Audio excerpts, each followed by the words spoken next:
আমি কেৱল খবৰতেই নহয় সীমাবদ্ধ, নৱপ্ৰজন্মক দিম আমি প্ৰতিভা বিকাশৰ এখন মঞ্চ।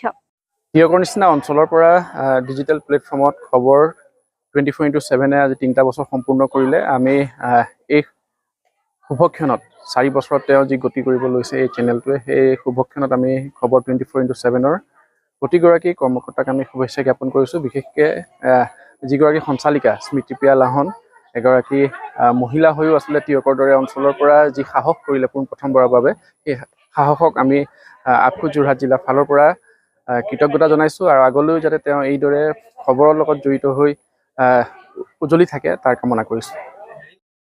টিয়কৰ পৰা আৰম্ভ কৰা জনপ্ৰিয় ডিজিটেল মিডিয়া খবৰ 24x7 অসমে 3টা বৰ্ষ অতিক্ৰম কৰি ভৰি দিলেহি 4ৰ্থ বৰ্ষত। ডিজিটেল মিডিয়া সাংবাদিক বা পৰ্টেলৰ সাংবাদিক বুলি আপুনি কেতিয়াও উপলঙোৱা নকৰিব, কাৰণ অসমৰ সংবাদ জগতত এনেকুৱা কিছুমান সংবাদ সেৱাত সাংবাদিকতা কৰা লোক আছে যিসকলে খুব দায়বদ্ধতাৰে সমাজ সেৱা কৰি নিৰ্ভীক নিৰপেক্ষ আপোচহীন সেৱাৰে অসমৰ সংবাদ জগতক টনকিয়াল কৰি শক্তিশালী কৰাৰ ক্ষেত্ৰত দায়বদ্ধ আজিও। খবৰ 24x7 কথা যদি কওঁ, তেওঁলোকে সফলতাৰে 3 বছৰ এতিয়া গৰকিবলৈ সক্ষম হৈছে কেৱল শুদ্ধ সংবাদৰ জৰিয়তে আৰু ৰাইজৰ মাজত বিশেষ আৰু অনন্যভাৱে এক সুকীয়া পৰিচয় বহন কৰিবলৈ সক্ষম হৈছে। স্মৃতিপ্ৰিয়া লাহনৰ নেতৃত্বত যি এটা শক্তিশালী দলে অসমৰ ৰাইজৰ মাজৰ পৰা বাতৰি দাৰে দিবলৈ প্ৰয়াস কৰি আহিছে। অনাগত সময়ছোৱাতো তেওঁলোক যাতে শক্তিশালী হয় আৰু সংবাদ ক্ষেত্ৰখনত যাতে নতুন নতুন উদ্ভাৱনেৰে নব্যধাৰা সৃষ্টি কৰক, সেয়া আমি একান্তৰ কামনা কৰিছোঁ। কেৱল 3টা বছৰ নহয়, আৰু বহুত কেইটা বছৰ গৰকক আৰু যাতে নতুনত্বৰ তাতে সন্ধান কৰক, সেয়াই আমি কামনা কৰিছোঁ। নমস্কাৰ, মই সমীৰণ বৰঠাকুৰ। আপোনালোক নিশ্চয় সকলো ভালে আছে, ময়ো ভালে আছো। এটা ভাল খবৰ দিব বিচাৰিছোঁ। মোৰ জন্মভূমি টিয়কৰ পৰা প্ৰথম ডিজিটেল নিউজ পৰ্টেল হিচাপে আৰম্ভ হৈছিল খবৰ 24x7, আৰু সেই পৰ্টেলটো বৰ্তমান সময়ছোৱাত 4টা বসন্তত ভৰি দিবলৈ ওলাইছে। এই পবিত্ৰ ক্ষণত চেনেলটোৰ লগত জড়িত প্ৰত্যেকগৰাকী কৰ্মকৰ্তাক মই শুভকামনা জ্ঞাপন কৰিছোঁ। লগতে যিসকল শুভাকাংক্ষী সেই চেনেলটোৰ নিয়মিত দৰ্শক হিচাপে আছে, তেখেতসকলকো আচলতে কৃতজ্ঞতা দিব লাগিব। 4টা বসন্ত আপোনালোকে সেই চেনেলটোৰ কৰ্মকৰ্তাসকলক নিশ্চিতভাৱে উৎসাহ দিলে, আৰু তাৰ বাবে আচলতে চেনেলটোৰ কৰ্মকৰ্তাসকলে এটা সুন্দৰ সোৱাদ আপোনালোকক দিবলৈ যত্ন কৰিবলৈ সক্ষম হৈছে। খুব প্ৰতিভাশালী ব্যক্তিসকলক মঞ্চ দিবলৈ সক্ষম হৈছে।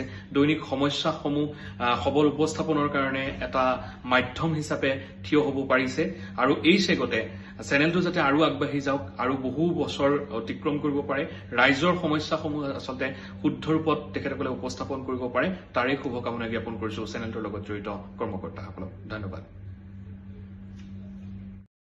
খবৰৰ মজিয়াত বহুজনৰ সুপ্ত প্ৰতিভা বিকাশ হৈছে বহুজনৰ অনুভৱ ব্যক্ত।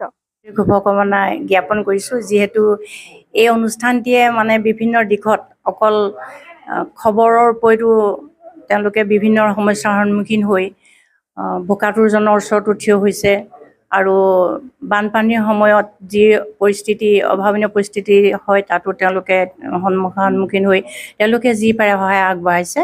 আৰু গতিকে আমি এই আপাহতে স্মৃতিপ্ৰিয়ালৈ আমাৰ আন্তৰিক অভিনন্দন জ্ঞাপন কৰিছোঁ। 24x7 3 বছৰ সম্পূৰ্ণ হৈ 4 বছৰত ভৰি দিছে, আৰু সেই হেতুকে খবৰ চেনেললৈ মোৰ ফালৰ পৰা অভিনন্দন জ্ঞাপন কৰিলোঁ। নমস্কাৰ, খবৰ 24x7 সফলতাৰে 3টা বৰ্ষ অতিক্ৰম কৰি 4টা বৰ্ষত ভৰি দিছে। এই শুভক্ষণত মই এই চেনেলৰ সমূহ কৰ্মকৰ্তা, বিশেষভাৱে স্মৃতিপ্ৰিয়া লাহনক আমি আন্তৰিক শুভকামনা জ্ঞাপন কৰিছোঁ। আচলতে স্মৃতিপ্ৰিয়া লাহন বয়সত যদিও সৰু, কিন্তু তেওঁ খুব নিৰলসভাৱে সাংবাদিকতাৰ ক্ষেত্ৰখনত কাম কৰি আহিছে, বহু কষ্ট কৰিছে। আমি সততে তেওঁক পাই আহিছোঁ। টিয়কৰ বিভিন্ন সমস্যাক খুব সুন্দৰভাৱে উপস্থাপন কৰাত কোনোদিন কৃপণালি কৰা নাই, আমি সেই কথা স্বীকাৰ কৰিছোঁ। আৰু আজি এই শুভক্ষণত খবৰ 24x7 এই যাত্ৰা যাতে সুদূৰ প্ৰসাৰী হয়, তাৰ বাবে ভগৱন্তৰ চৰণত প্ৰাৰ্থনা জনাইছোঁ। টিয়কবাসী ৰাইজৰ আশীৰ্বাদ শিৰত লৈ এতিয়া খবৰ 24x7 সমগ্ৰ অসমতে জিনিছে ৰাইজৰ মন। খবৰ 24x7 মিডিয়া চেনেলটোৱে 3টা বছৰ সম্পূৰ্ণ কৰি বৰ্তমান 4ৰ্থ বছৰটোত ভৰি দিছে।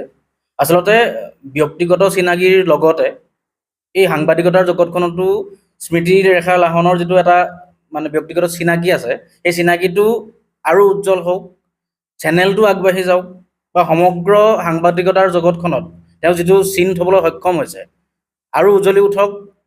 বহুত শুভেচ্ছা থাকিলে। নমস্কাৰ। খবৰ 24x7-ৰ 4 বছৰীয়া যাত্ৰাৰ এই প্ৰাক মুহূৰ্তত খবৰ 24x7-ৰ সমূহ কৰ্মকৰ্তালৈ আন্তৰিক শুভকামনা জ্ঞাপন কৰিছোঁ। ভৱিষ্যতৰ দিনত খবৰ 24x7-এ সমগ্ৰ অসমীয়া জাতিকে প্ৰতিনিধিত্ব কৰি সংবাদ ক্ষেত্ৰখনত নিজৰ এক সুকীয়া স্থান দখল কৰক, তাৰে কামনা কৰিছোঁ। ধন্যবাদ। খবৰ 24x7-ৰ আজিৰ 4ৰ্থ বৰ্ষপূৰ্তি অনুষ্ঠানলৈ মোৰ হিয়াভৰা শুভেচ্ছা থাকিল। আশা কৰোঁ আগন্তুক দিনত ইয়াৰ জৰিয়তে সমাজত ইতিবাচক প্ৰভাৱ পৰিব আৰু নৱপ্ৰজন্মৰ যিসমূহ প্ৰতিভা, এই প্ৰতিভাসমূহ ইয়াৰ জৰিয়তে প্ৰচাৰ হৈ থকা দেখিছোঁ আৰু আগন্তুক দিনতো প্ৰচাৰ কৰি তেওঁলোকক আগুৱাই নিব বুলি মই আশা কৰিছোঁ। ধন্যবাদ। নমস্কাৰ। যোৰহাট জিলা তিয়কৰ একমাত্ৰ আৰু প্ৰথমটি ডিজিটেল মিডিয়া খবৰ 24x7 অসম অহা 2 অক্টোবৰ তাৰিখে 4ৰ্থ বৰ্ষত ভৰি দিব। মই এপাহতে খবৰ 24x7 অসমৰ চেনেলৰ লগত জড়িত সমূহ কৰ্মকৰ্তা আৰু তাৰ যি মুখ্য সম্পাদিকা স্মৃতিপ্ৰিয়া লাহনলৈ মই শুভেচ্ছা জ্ঞাপন কৰিছোঁ আৰু আশা কৰিছোঁ অনাগত দিনত খবৰ 24x7 সমগ্ৰ অসমৰ লগতে সমগ্ৰ দেশত বিয়পিব। ধন্যবাদ। নমস্কাৰ। অসমৰ ডিজিটেল মিডিয়া ক্ষেত্ৰখনত 4টা বৰ্ষৰ পূৰ্বে সংযোজন হোৱা তথা অতি কম সময়ৰ ভিতৰতে জনপ্ৰিয়তা লাভ কৰা অন্য এক চেনেল খবৰ 24x7 অসমে ইতিমধ্যে অহা 2 অক্টোবৰত 4টা বৰ্ষ অতিক্ৰম কৰিব আৰু এই চেগতে মই এই চেনেলৰ সমূহ কাৰ্যকৰ্তাক শুভেচ্ছা জ্ঞাপন কৰিছোঁ আৰু অনাগত দিনত যাতে এই চেনেলটোৱে ৰাইজৰ বাবে ৰাইজৰ হৈ নিৰ্ভীক আৰু নিৰপেক্ষভাৱে কাম কৰি যায় তাৰে কামনা কৰিছোঁ। তিয়কৰ প্ৰথম ডিজিটেল মিডিয়া খবৰ 24x7লৈ 4 বছৰীয়া বৰ্ষৰ প্ৰতি অলেখ শুভকামনা জনাইছোঁ। নিৰ্ভীক নিৰপেক্ষ বাতৰি প্ৰকাশ কৰি খবৰ 24x7 ৰাইজৰ মাজত বিয়পি পৰক, এয়াই কামনা। ধন্যবাদ। খবৰ 24x7 এই চেনেলটোৱে 4ৰ্থ বৰ্ষত ভৰি দিব। সঁচাকৈ আমি তিয়কবাসী হিচাপে গৌৰৱান্বিত। এই চেনেলটোৰ মূল ব্যক্তি হিচাপে আছে স্মৃতিপ্ৰিয়া লাহন। আমি তেখেতক প্ৰশংসা কৰিবই লাগিব। এগৰাকী মহিলা সাংবাদিক হিচাপে যি সত্যনিষ্ঠ বাতৰি পৰিৱেশন কৰি আছে, আমি তিয়কৰ অইন সাংবাদিকসকলতকৈ সেই সাংবাদিকগৰাকীক আমি পৃথক ধৰণে আমি চিনি পাওঁ। তাইক যলৈকে মতা যায় তলৈকে যায় আৰু অসমৰ চুকে কোণে এই সাংবাদিকগৰাকীৰ নাম ইতিমধ্যে প্ৰসাৰিত হৈছে। কাৰণ তাইৰ যি আগ্ৰহেৰে এই খবৰ 24x7 চেনেলটো কাৰ্যকৰী কৰি আছে, আমি সকলোৱে তাইক শলাগিব লাগিব আৰু লগতে আমি তাই এই চেনেলটো উত্তৰোত্তৰ কামনা কৰিছোঁ। ভৱিষ্যতে যে তিয়কৰ এক নতুন সাংবাদ জগতত এই খবৰ 24x7 চেনেলে নিজকে আত্মপ্ৰতিষ্ঠা কৰিব পাৰে। লগতে আমাৰ এই যি স্থানীয় সাংবাদিকতাৰ যি পৰিচয়, এই খবৰ 24x7 চেনেলে সমগ্ৰ তিয়ক, যোৰহাট, গোটেই অসমত বিয়পি পৰিছে আৰু অনাগত দিনতো আমি এই চেনেলটোৰ উত্তৰোত্তৰ কামনা কৰাৰ লগতে যি সংবাদ তেখেতসকলে পৰিৱেশন কৰি আছে সকলোৱে প্ৰশংসাৰ পাত্ৰ হৈছে। তিয়কৰ প্ৰথম ডিজিটেল মিডিয়া খবৰ 24 আছামে 3 বছৰ অতিক্ৰম কৰি অক্টোবৰ 2 তাৰিখে 4 নম্বৰ বৰ্ষত ভৰি দিবহি আৰু এই চেনেলটোৰ সমূহ কৰ্মকৰ্তাই যিমান ধুনীয়াকৈ আগবাঢ়ি মেলি কাম কাজ কৰিছে তাৰ কাৰণে মই বহুত বহুত ধন্যবাদ জ্ঞাপন কৰিছোঁ কৰ্মকৰ্তাসকলক আৰু লগতে এই চেনেলটো আগবাঢ়ি যোৱাত মই উজ্জ্বল ভৱিষ্যত কামনা কৰিছোঁ। নমস্কাৰ।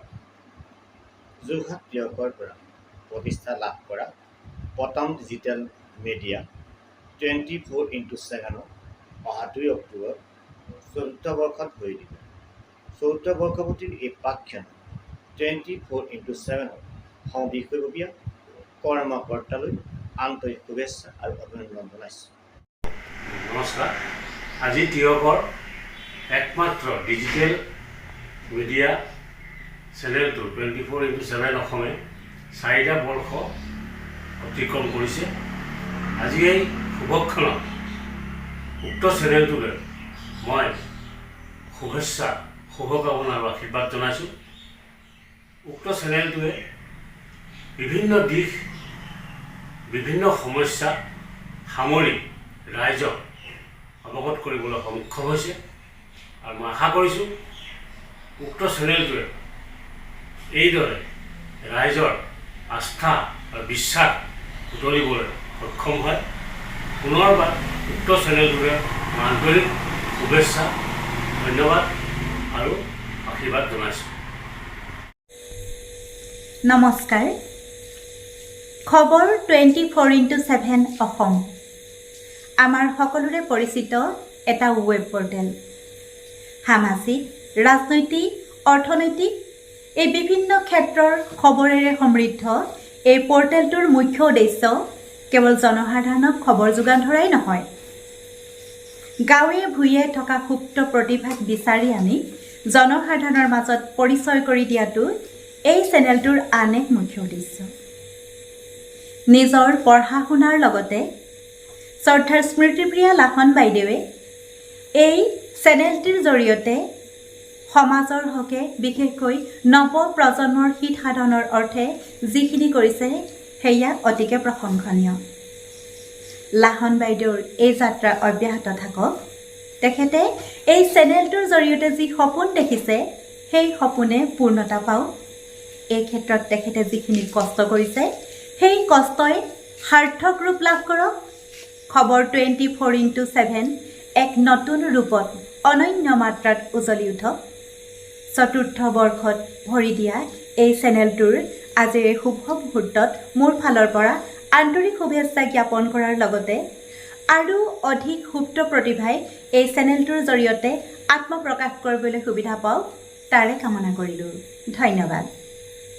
বৃহত্তৰ টিয়ক অঞ্চলৰ প্ৰথম ডিজিটেল মিডিয়া চেনেল খবৰ 24x7 অসম আজি পূৰ্বৰ ধাৰা অক্ষুণ্ণ ৰাখি 2 অক্টোবৰ আজি দিনটোত 4টা বৰ্ষ খোজ পেলাইছে। আমি এই শুভক্ষণৰ শুভ মুহূৰ্তত আমি আশা ৰাখিম চেনেলটোৱে পূৰ্বৰ ধাৰা অক্ষুণ্ণ ৰাখি অধিক গতিশীল ৰূপত শক্তিশালীভাৱে আগন্তুক দিনত আগবাঢ়ি যাওক।